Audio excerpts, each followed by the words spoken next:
مولاي صل وسلم دائما أبدا على حبيبك خير الخلق كلهم.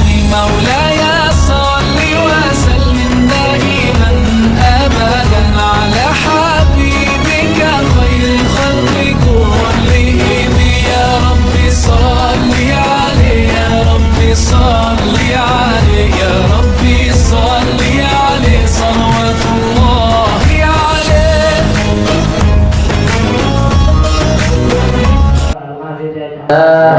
يا عليم يا فتاح يا عليم افتح علينا فتوح العارفين. صلى الله على مولانا محمد وعلى آله وصحبه وسلم. نويت التعلم والتعليم والإفادة والاستفادة والتذكر والتذكير والنفع والانتفاع والحث على التمسك بكتاب الله وسنة رسول الله والدلالة إلى الخير ابتغاء مرضات الله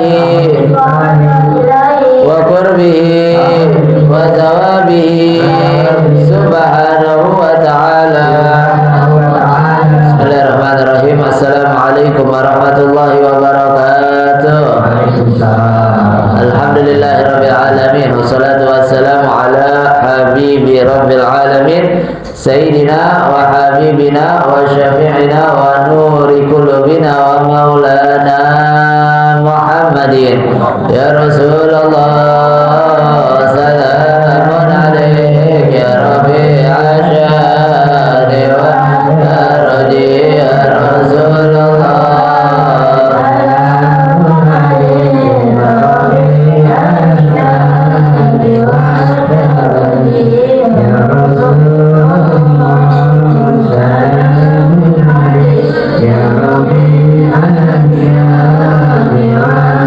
Allahumma salli wa sallim ala sayyidina Muhammadin al-fatih lima ughliq al-khatim lima sabaq nasiril haqqi bil haqqi wal hadi ila siratikal mustaqim wa ala alihi wa sahbihi haqqa qadrihi wa miqdarihi al-azim. Allahumma akhrijna min dhulumatil wahmi wa akrimna bi nuril fahmi wa aftah alaina bi ma'rifati ilmi wa hassin akhlaqana bil hilmi wa sahhil lana abwaaba fadlik wa anshur alaina min khazaini rahmatika ya arhamar rahimin. Subhanaka la ilma lana illa ma 'allamtana innaka antal alimul hakim. Rabbi shrah li sadri wa yassir li amri wa hlul 'uqdatam min lisani yafqahu qawli bi jahin nabi wa sahbi wa ali amma ba'd. Yang sama kita muliakan dan kita hormati Sahibul Bait, pimpinan Yayasan Al-Khairiyah Bapak Haji Abdullah, Ustazah Haji Azizah, dan segenap keluarga yang kita doakan panjang umur, sehat afiat, dijauhkan dari segala musibah, dijauhkan dari segala penyakit zahiran wa batinan. Amin amin ya rabbal alamin. Segenap hadirin hadirat jamaah majelis ngaji Sabtu subuh Mahfidz Quran yang dimuliakan oleh Allah Subhanahu wa taala, yang mohon maaf tidak dapat saya sebutkan hanya satu persatu. Mudah-mudahan duduk hadirnya kita di tempat ini menjadi sebab turunnya rahmat dari Allah Subhanahu wa taala. Amin amin ya rabbal alamin. Alhamdulillah, pada pagi hari ini kita berkumpul kembali di hari Sabtu pertama daripada bulan suci Ramadan, dan alhamdulillah ini Sabtu malamnya enggak hujan. Alhamdulillah, sebab kemarin 2 hari hujan. Kemarin malah mulai dari jam 12 kalau nggak salah sampai pagi, sampai terang. Kemarin sebelumnya juga hujan. Akhirnya yang sholat subuh tinggal 3 ekor. Yang sholat subuh ada 3 ekor. Alhamdulillah masih ada 3 ekor. Jadi kita punya guru tuh bilang al-ibrah bil madad, la bil adad. Kita punya guru tuh kasih motivasi, kasih motivasi buat kita. Beliau katakan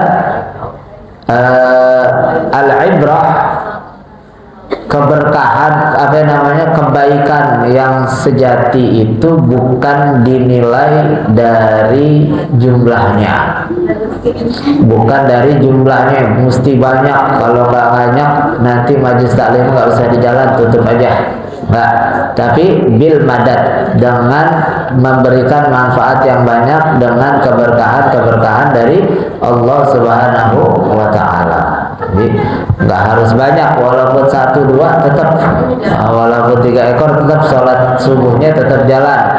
Ngajinya juga tetap jalan. Ini masih untung 3, masih dihitungnya jamak, masih dihitung banyak. Kalau 1 kan namanya tunggal. Kalau 2 namanya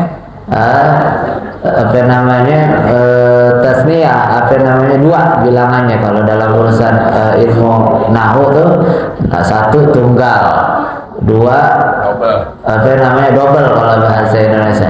3 itu jamak namanya, rame, dianggap rame. Walaupun 3 dianggap rame. Jadi yang 3 itu 1 mewakili bagian timur, 1 bagian barat, 1 bagian utara. Itu 3 tuh. Jadi semuanya terwakili sama 3 orang itu. Insya Allah pahalanya sampai. Tapi di rumahnya sholat kan ya? Insya Allah sholat. Takutnya kebablasan lagi. Insya Allah kalau bulan puasa mah subuh aman.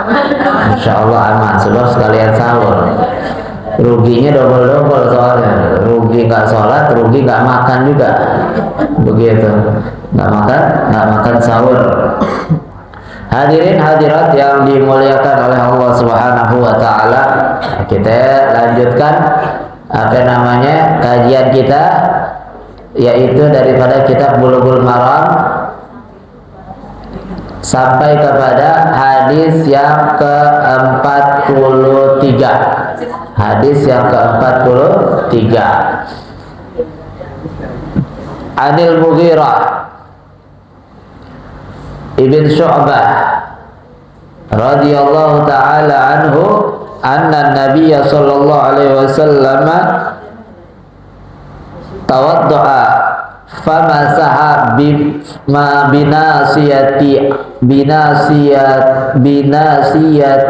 binasiyatihi wa 'alal imamati wal khuffaini.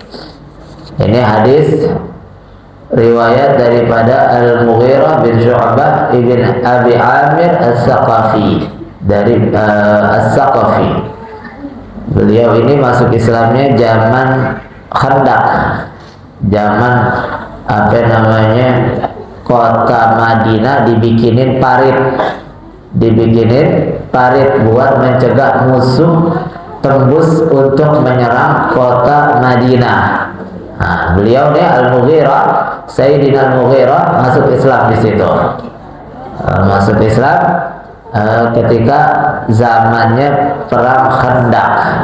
Kan ada tuh yang umrah tuh diajak ziarah ke Masjid 7 ya. Masjid 7 ya. Masih ingat tapi enggak? Masjid 7. Ada 7 masjidnya.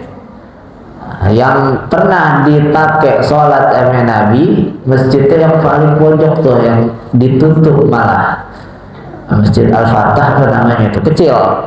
Nah, Nabi saat Khandaq itu, perang Khandaq, sholat di situ. Kan ada Masjid Sayyidina Umar, Masjid Sayyidina Abu Bakar. Itu tempat-tempat Sayyidina Abu Bakar, Sayyidina Umar, poskonya, duduknya di situ ketika perang Khandaq.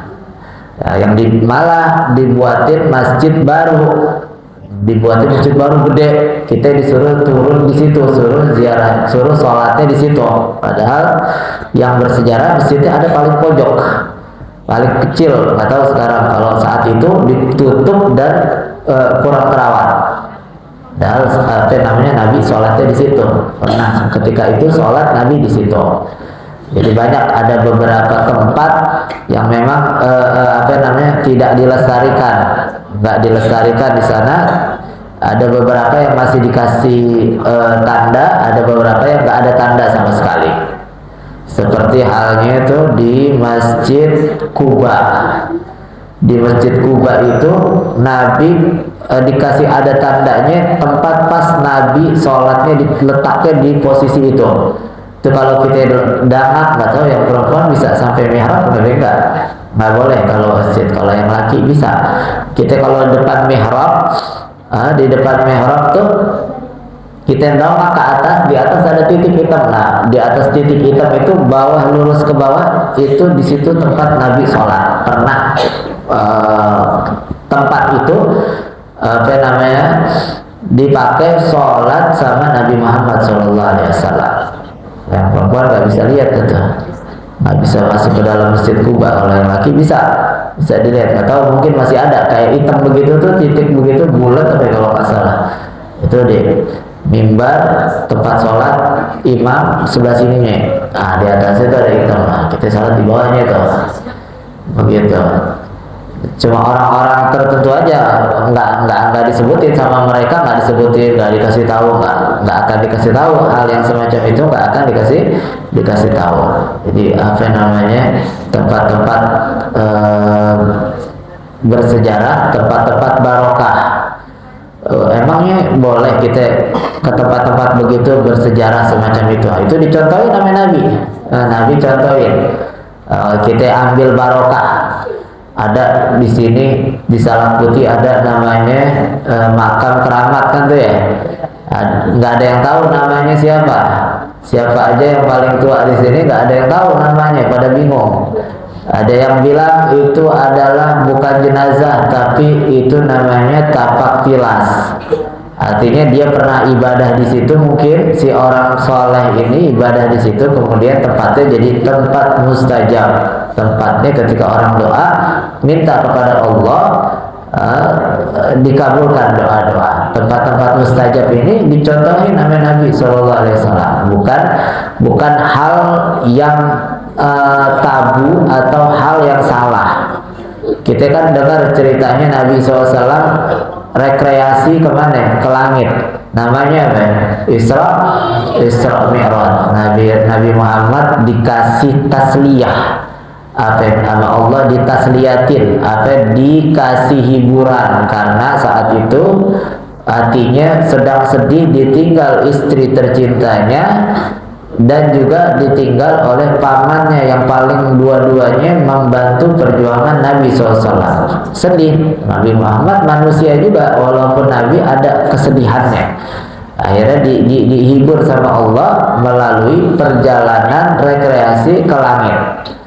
Kalau perjalanan rekreasi mampir-mampir kan begitu, ya kan? Kalau mau ke kantor nggak pakai mampir-mampir, langsung berangkat ke kantor, serius. Ini perjalanan. Nah, perjalanannya Nabi, perjalanan Isra Mi'rajnya Nabi, nanti kalau mau lengkap dilihat sendiri dah ceritanya. Singkat cerita, semua dari perjalanan Nabi SAW, mulai dari malam hari itu, dari rumahnya Nabi ke Masjidil Haram, kemudian Masjidil Aqsa, di antara Masjidil Haram ke Masjidil Aqsa itu banyak mampir-mampirnya. Mampir di kota Yasrib. Jibril bilang, nih kota Yasrib, turun sholat situ.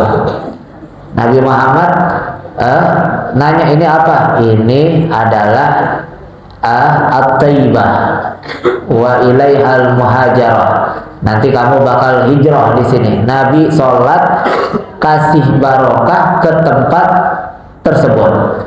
Terus lagi apa namanya? Nabi ketemu namanya Gunung Tursina. Disuruh sholat juga sama. Tempat Tursina apa? Gunung, bukan masjid. Tursina itu pegunungan, bukan masjid, bukan musola, bukan majlis ta'lim, bukan tempat ibadah bahkan. Tapi Nabi sama malaikat Jibril suruh turun, suruh sholat. Kenapa di situ? Sebab di situ Musa kalimullah minta melihat atau banyak bercengkrama berbicara kepada Allah Subhanahu wa taala di Tursina situ, mengambil barokah dan menambah keberkahan sampai tempat tersebut. Begitu. Terus lagi apa? ke Baitul Lahmi. Berhenti juga. Apa Baitul Lahmi? Di situ bukan masjid juga, bukan, malah pohon. Ada pepohonan di situ. Ngapain Nabi sholat situ? Ngambil barokah. Barokahnya siapa? Barokahnya Sayyidina Isa lahir di situ, di Bethlehem. Nabi Allah Isa lahirnya di situ. Begitu. Jadi banyak mampir-mampirannya, ngambil barokah dan menambah keberkahan kepada tempat tersebut. Kita kalau ziarah itu kan ambil barokah dari tempat tersebut, tempat-tempat mustajab. Dan kita memang dianjurkan untuk berdoa di tempat-tempat mustajab, di multazam. Contohnya ada Nabi Zakaria di Al-Quran disebutkan. Nabi Zakaria kalau mau doa datangnya ke mihrabnya, tempat ibadahnya Nabi Zakaria. Ada tempat mihrab, kita gambarin mungkin kayak musola, ada mihrabnya. Nah, mihrab sekecil itu dibuat ibadah. Kalau mau doa, doanya di situ Nabi Zakaria. Tempat ibadahnya Nabi Zakaria. Artinya tempat-tempat barokah, tempat-tempat mustajab itu ada. Kan banyak yang bilang nggak ada itu tempat mustajab, soalnya di masjid, soalnya tempat mustajab di haram, di Masjidil Haram, Masjid Nabawi, tempat lain nggak ada barokahnya katanya. Nggak, setiap tempat memiliki keberkahannya masing-masing.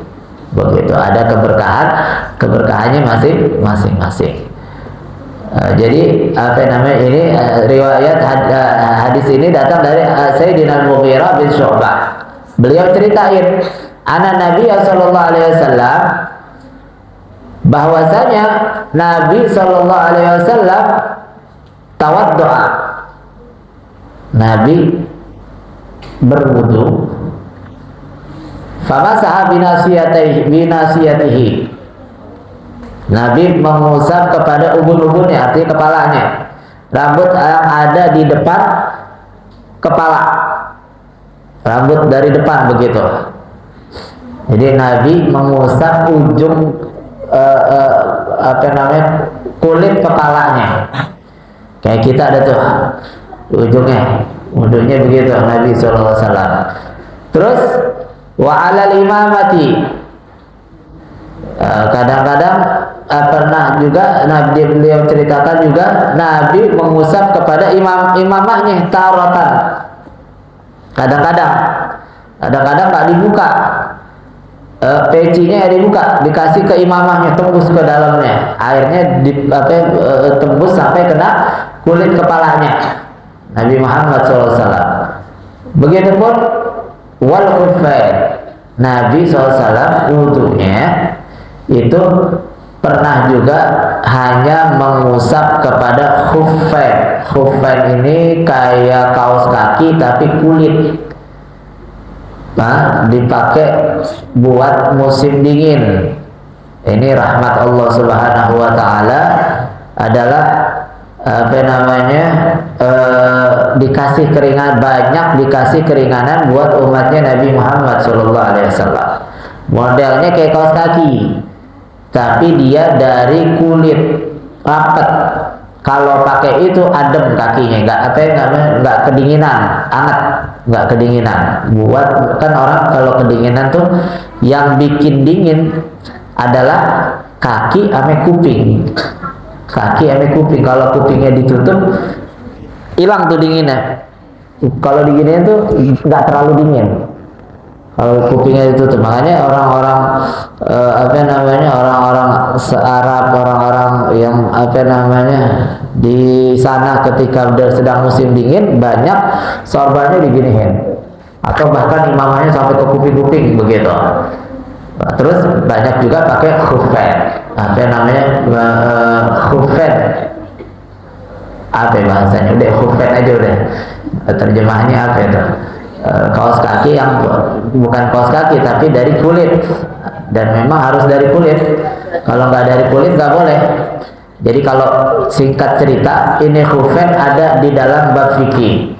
Kita kalau wudu kan dingin tuh, dingin. Kalau kita pakai khuffain dalam keadaan nggak bepergian begini, boleh 1 hari 1 malam, basuh kakinya, cukup itu khufennya diusap doang, ambil air pas lapangan kaki kan itu nggak usah disiram kakinya, diusap doang pakai air, set, beres atasnya.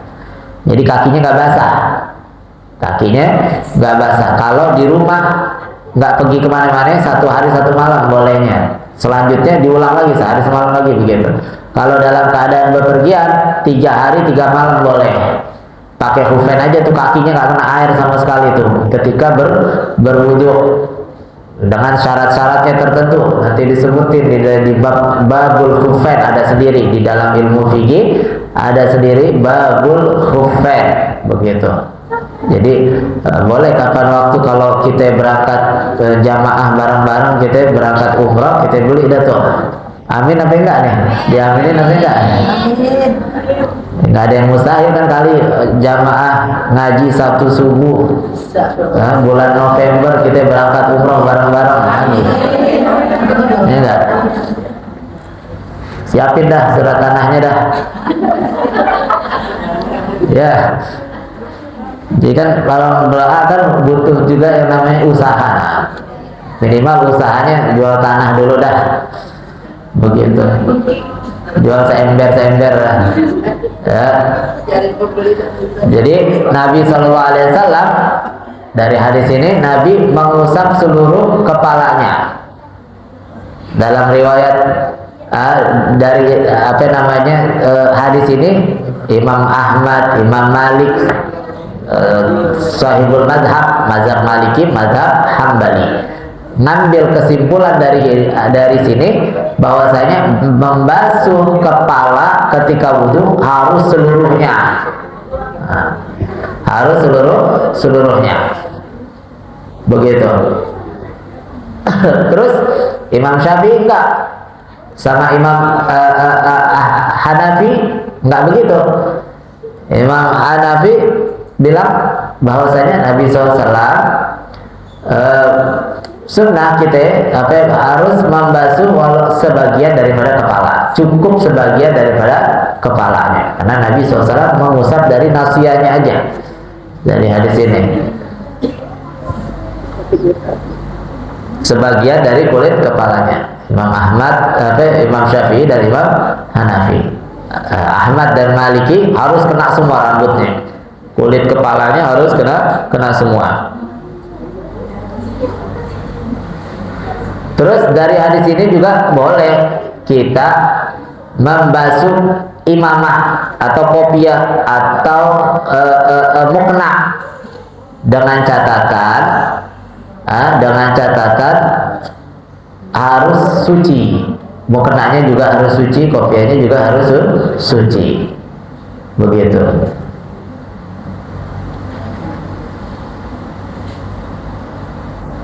Kemudian apa namanya dari hadis ini juga ada namanya masul khufain, mengusap khufain. Jadi khufain itu nggak dilepas-lepas tuh. Tadi yang khuf tuh khufain nggak dilepas-lepas, apa namanya ketika berwudu baru pertama doang tuh kakinya, kemudian wudhu selanjutnya nggak perlu diusap lagi kakinya, nggak perlu dibasuh lagi, cukup dengan khufennya aja diusap atasnya, Jadi apa namanya sampai di sini. Kalau ada yang mau tanya silahkan.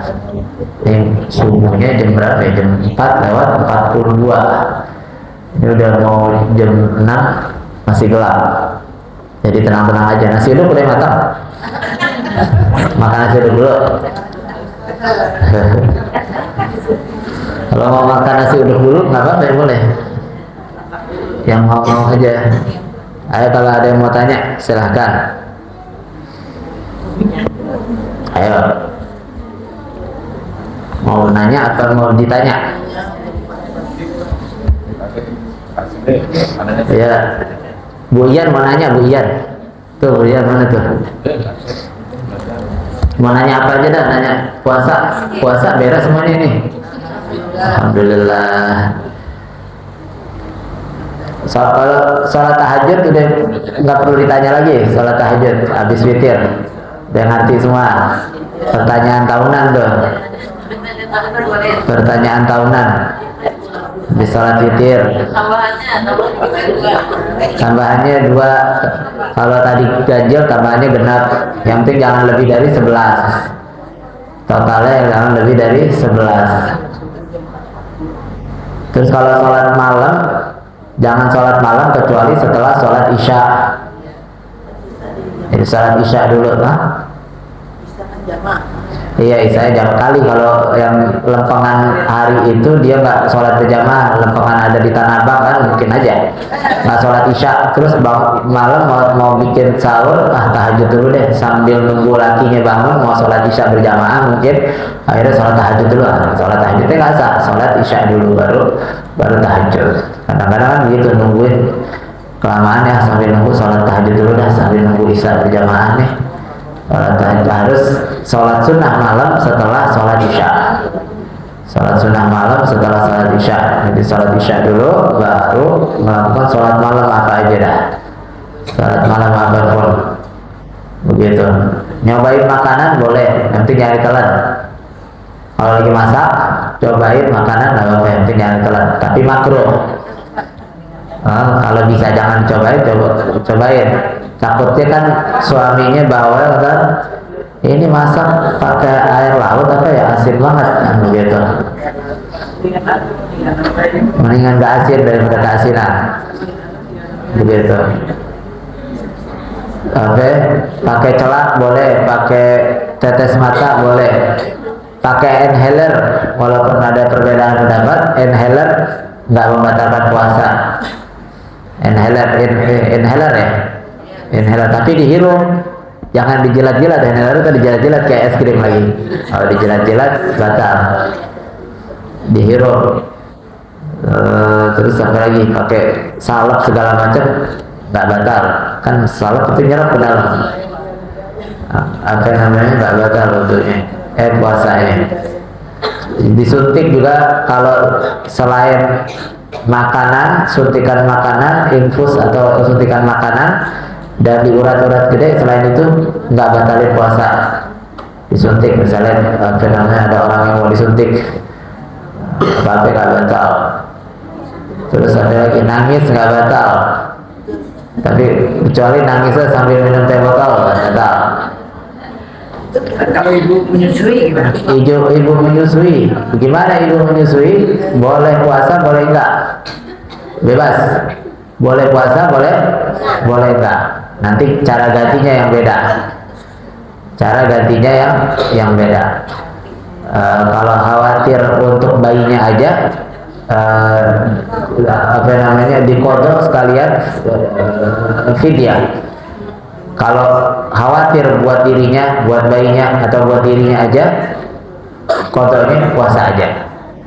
Jadi ibu menyusui boleh nggak puasa, boleh puasa, bebas. Tinggal pilih dia mau puasa atau enggak. Kalau dia nggak mau puasa, tinggal dikodok nanti habis Ramadan. Nyusui hamil sama, nyusui hamil. Orang sakit gimana? Orang sakit kalau penyakitnya sekiranya ada kemungkinan sembuh, kodok, wajib dikodok. Kalau ada orang sakit yang tidak ada kemungkinan sembuh, sakit tak semuanya sembuh kan ada tuh. Karena Allah jauhkan kita dari penyakit macam begitu. Kalau itu maka bayarnya pakai fidyah, fidyah namanya, fidyah. Jadi nggak ganti puasa karena nggak mampu, nggak bisa puasa lagi. Dia pakai fidyah, walaupun dia masih hidup, masih ada gitu. Walaupun habis lebarannya, habis puasanya hidup, makan masih doyan, begitu. Jadi sakit. Terus apa lagi?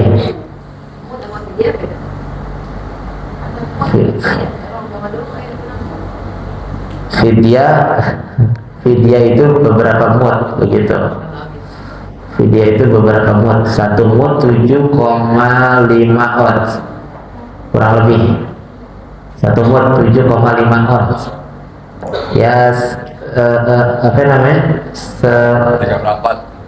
Ya, 3/4. Habis on apa sih? Kilo ya? Habis on kilo. Sekilo kurang deh. Kilo kurang 1/4. Boleh kan, nanya kan?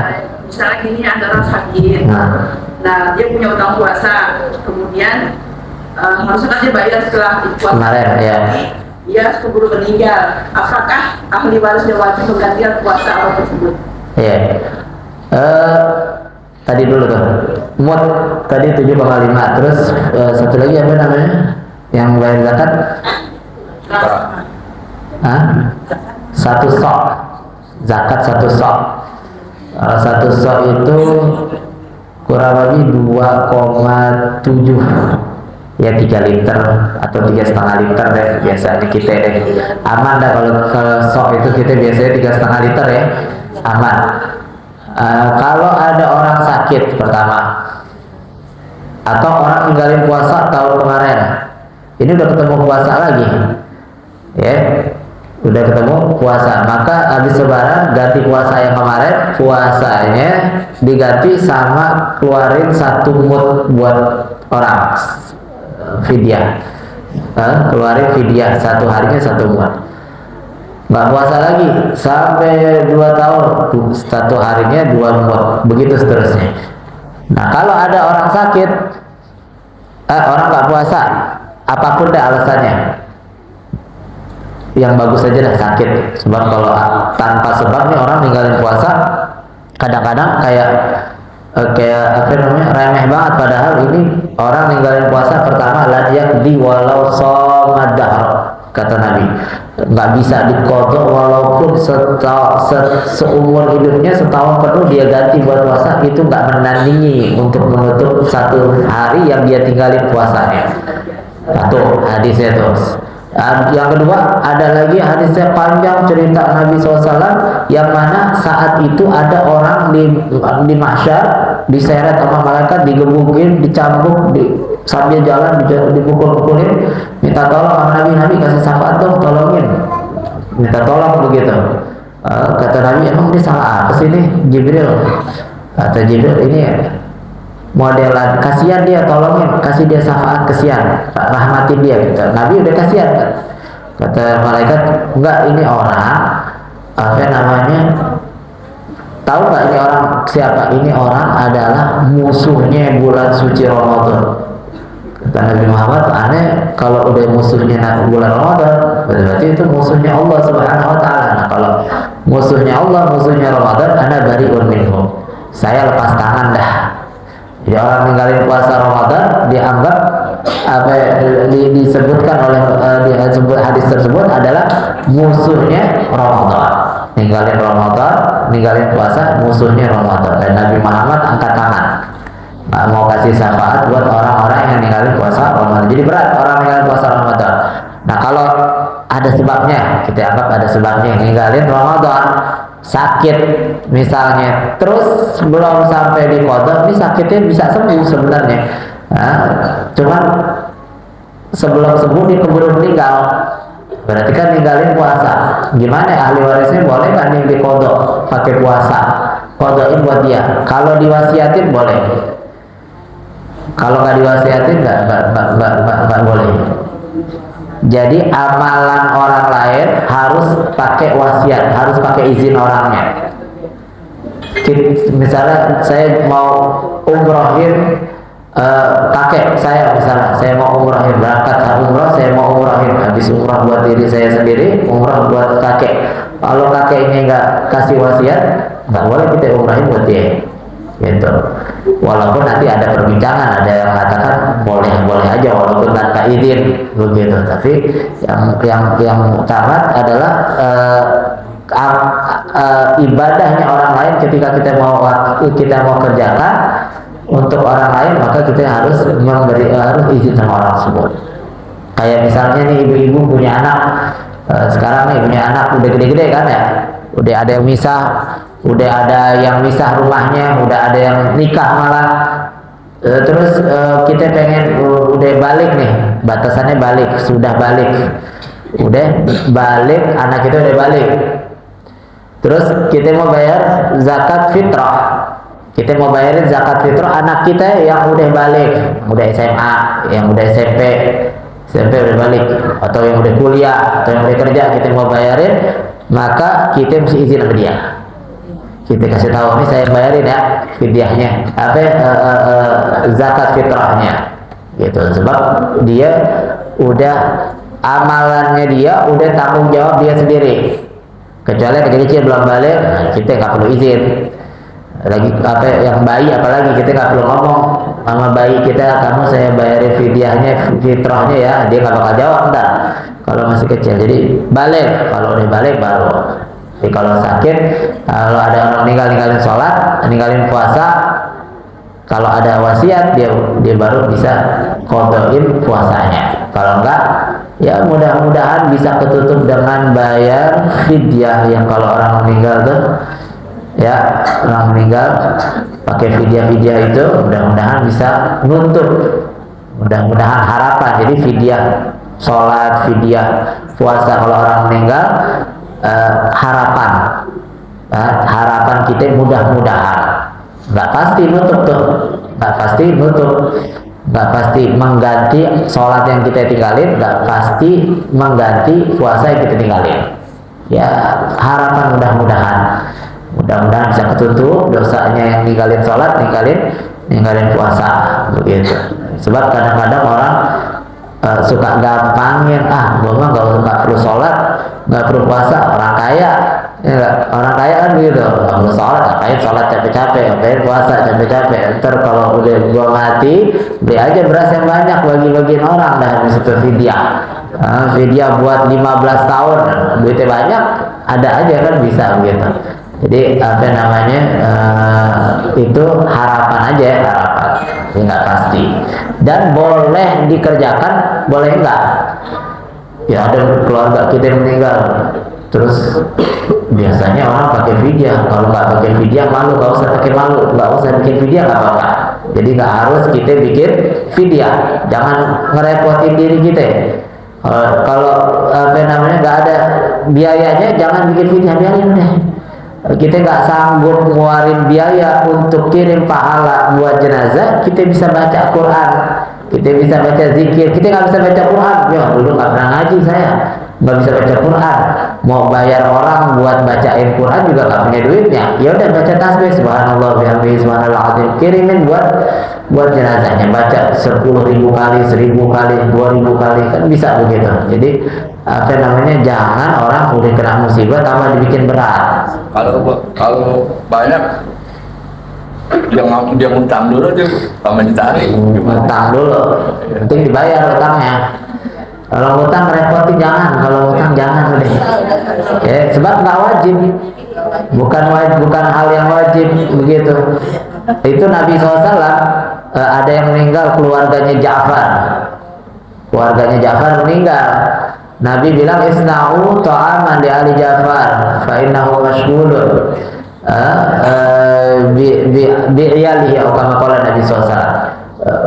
Ada yang meninggal, terus banyak yang takziah dibilang ini sama Nabi, kalau datang takziah bawain makanan. Dia kesian, dia udah sibuk dengan kesedihannya, dia udah susah dengan kesedihannya, jangan disuruh dia masak lagi, jangan disuruh dia cari dana lagi buat bikin sembako, kan begitu. Kita kan kadang-kadang harus ada sembako, 7 hari mesti ada sembako, ini mesti patungan nih, mesti ini. Kalau emang nggak ada nggak usah, nggak apa-apa begitu. Kalau emang nggak ada, kalau ada yang komentar terus kok dia nggak pakai sembako sih, biasanya kan 7 hari pakai sembako, biarin keluarganya mati dia bikin sembako, enggak gitu, begitu kan begitu. Jadi nggak semua orang sama rata, nggak semua orang mampu bikin sembako, nggak semua orang mampu masak nasi setiap hari, nggak semua orang, macam-macam, kecerdasan orang beda-beda, ekonominya orang beda-beda. Jadi jangan disamaratakan. Kalau disamaratakan kesian. Akhirnya kalau dia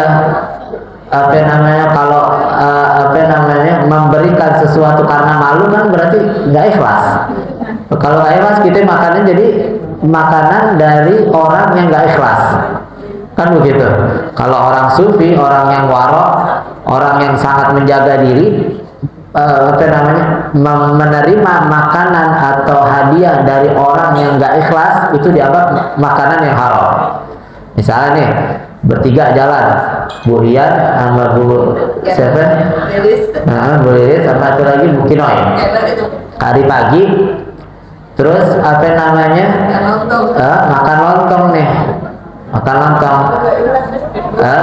Bu Ian nggak enak nih. Ya kemarin yang dua ini udah bayarin, ini hari ketiga giliran saya bayar, nggak enak nih, karena nggak enak. Karena nggak enak tuh kalau orang yang sangat menjaga daripada hal-hal yang haram, yang subhat segala macam, tuh nggak dipakai tuh, nggak diambil karena dianggap haram. Karena dianggap haram. Kalau kita nggak haram, cuman kurang cocok aja gitu, kurang pantas. Kalau kasih malu kan nggak ikhlas orang ngasih malu, nggak enak. Karena kita ngasihnya nggak enak. Begitu, bukan karena Allah atau bukan, minimal karena ingin membantu lah. Kalau bukan karena Allah, minimal karena bantuin dia, teman kita. Begitu. Jadi apa namanya, tadi ngomong apa kemarin hari ini? Fidyah ya. Jadi fidyah, jangan maksain. Kalau emang ini coba nggak wajib, kecuali wajib. Utangnya dia kita jamin, ada utang, kita punya utang, wajib kita bayar utang. Ngomong-ngomong utang nih, kita kalau punya utang, kalau mau keluar kota kita mesti izin tuh sama yang kita utangin. Begitu kalau kita keluar, kita apa namanya nggak boleh tuh keluar kota kecuali izin sama yang kita punya utang. Masalahnya kita punya utang semuanya ini kan begitu. Kalau utangnya sama bank itu wallahu alam deh.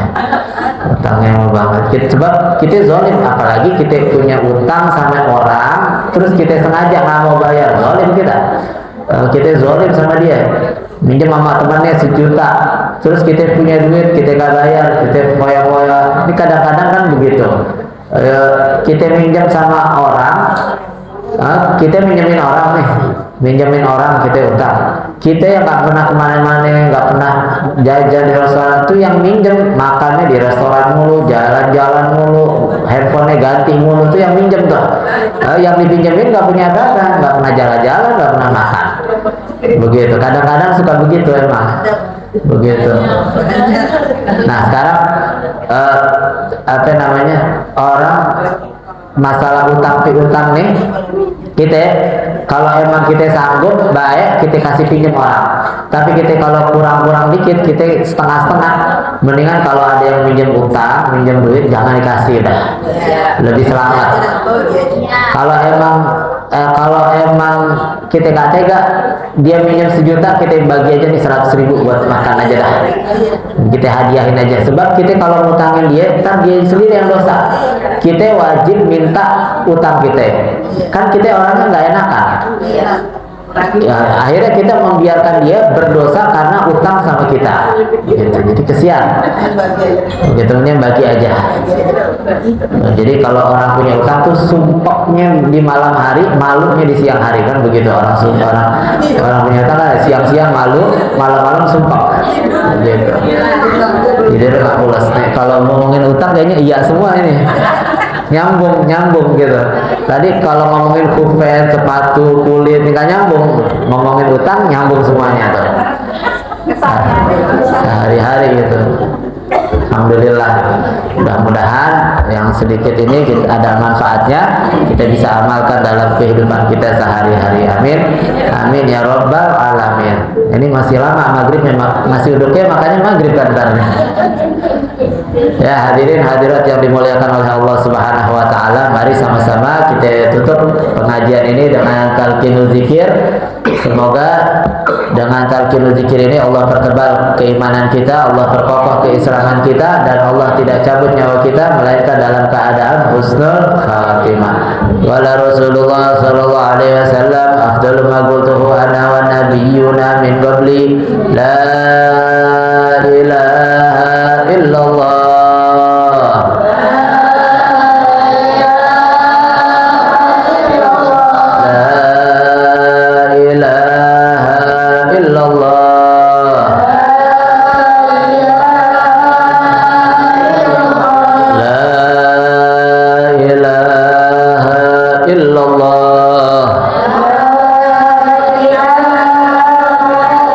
Muhammadur Rasul